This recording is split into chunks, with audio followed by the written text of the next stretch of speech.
PT Daya Mitra Telekomunikasi Tbk atau Mitratel kembali memanjakan pemegang saham dengan membagikan dividen tunai hampir seluruh laba bersih tahun buku 2025.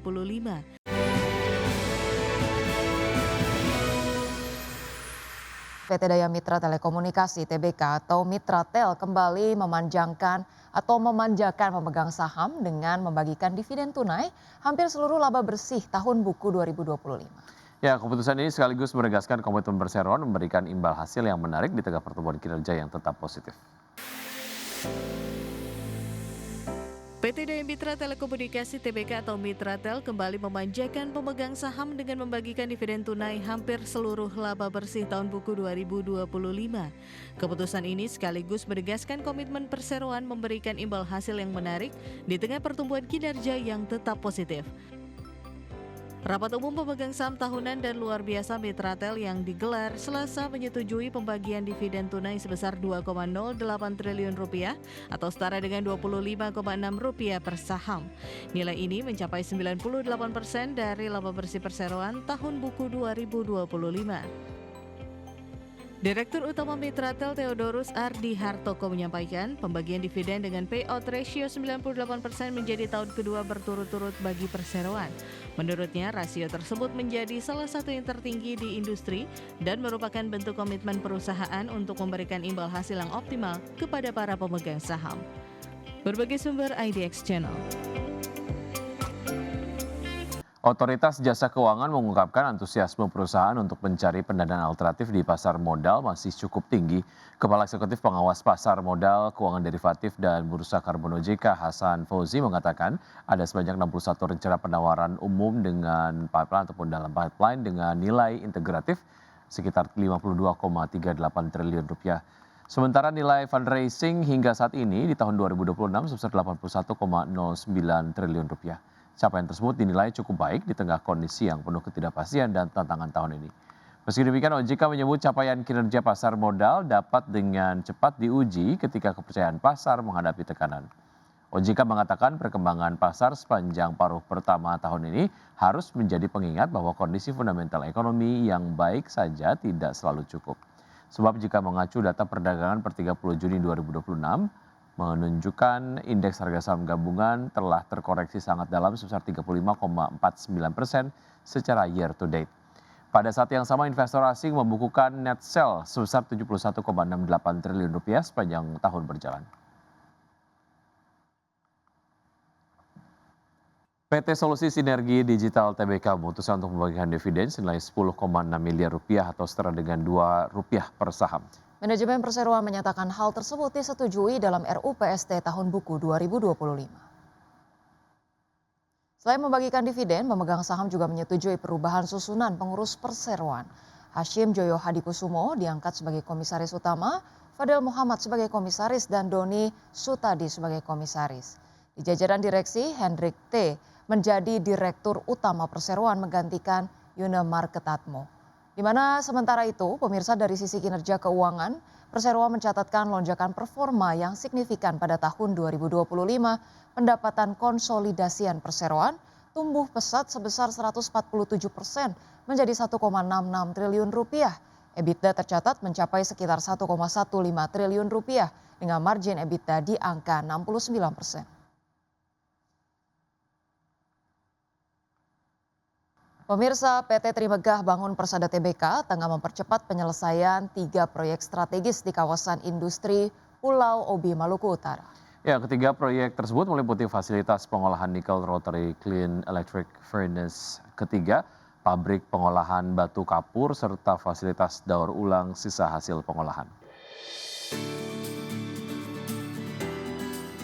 Emiten Pertambangan dan Hilirisasi Nikel terintegrasi PT Trimegah Bangun Persada Tbk tengah mempercepat penyelesaian 3 proyek strategis di kawasan industri Pulau Obi, Maluku Utara.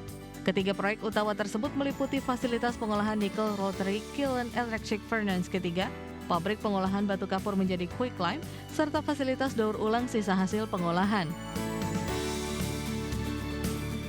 Direktur Utama Perseroan Roy Arman Arfandi mengatakan bahwa proyek smelter RKEF ketiga yang dikerjakan melalui entitas anak usaha PT Karunia Permai Sentosa ini memiliki total 12 lini produksi dengan kapasitas terpasang mencapai 185.000 ton nikel metal dalam bentuk ferronikel per tahun. Adapun Perseroan telah menuntaskan pembangunan 10 lini produksi sepanjang 2025. Sementara itu, 2 lini produksi terakhir diselesaikan konstruksinya pada kuartal 1 2026, menandai rampungnya seluruh fase pembangunan fisik sasis utama pabrik. Saat ini manajemen mulai melakukan peningkatan bertahap atau ramp up operasional pada beberapa lini produksi menuju kapasitas operasional penuh. Sementara itu, tambahan pasokan dari KPS diproyeksikan akan mendongkrak akumulasi kapasitas terpasang ferronikel Harita Nikel di Pulau Obi menjadi 305.000 ton nikel per tahun pada akhir 2026. Berbagai sumber IDX Channel. Ya, sementara itu Bursa Efek Indonesia menargetkan kapitalisasi pasar saham nasional mencapai 30.000 triliun pada tahun 2030 dan selain meningkatkan kapitalisasi pasar, Bursa Efek Indonesia juga menetapkan sejumlah sasaran strategis lainnya termasuk meningkatkan jumlah perusahaan tercatat menjadi 1.100 emiten. Bursa Efek Indonesia menargetkan kapitalisasi pasar saham nasional mencapai 30.000 triliun rupiah atau sekitar 1,68 triliun US dollar pada 2030 sebagai bagian dari strategi memperdalam pasar modal Indonesia. Nilai kapitalisasi pasar yang dibidik itu meningkat sekitar 87,5% dibandingkan posisi akhir 2024 yang berada di kisaran 16.000 triliun rupiah. Selain meningkatkan kapitalisasi pasar, Bursa Efek Indonesia juga menetapkan sejumlah sasaran strategis lainnya hingga 2030. Di antaranya adalah mendorong rata-rata nilai transaksi harian saham mencapai 31 triliun rupiah, meningkatkan jumlah perusahaan tercatat menjadi 1.100 emiten, serta memperluas basis investor hingga mencapai 35 juta orang. Sebagai perbandingan, berdasarkan data Bursa Efek Indonesia, rata-rata nilai transaksi harian di pasar saham Indonesia sepanjang 2025 mencapai sekitar 18,06 triliun rupiah. Sementara itu, jumlah perusahaan yang telah tercatat di bursa mencapai 956 emiten. Target-target tersebut mencerminkan upaya Bursa Efek Indonesia untuk memperkuat daya saing pasar modal domestik, meningkatkan likuiditas perdagangan, serta memperluas partisipasi investor dan perusahaan dalam mendukung pertumbuhan ekonomi nasional.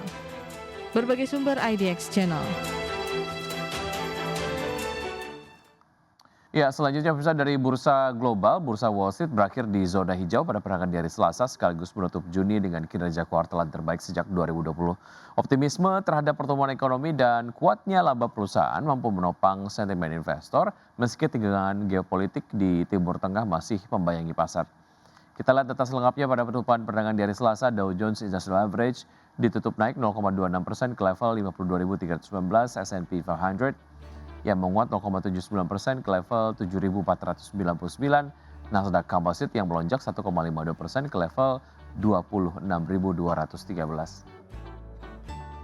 Sementara itu, bursa saham Eropa mengakhiri hari Selasa dengan penguatan signifikan dan membukukan kinerja kuartalan terbaik dalam lebih dari 5 tahun.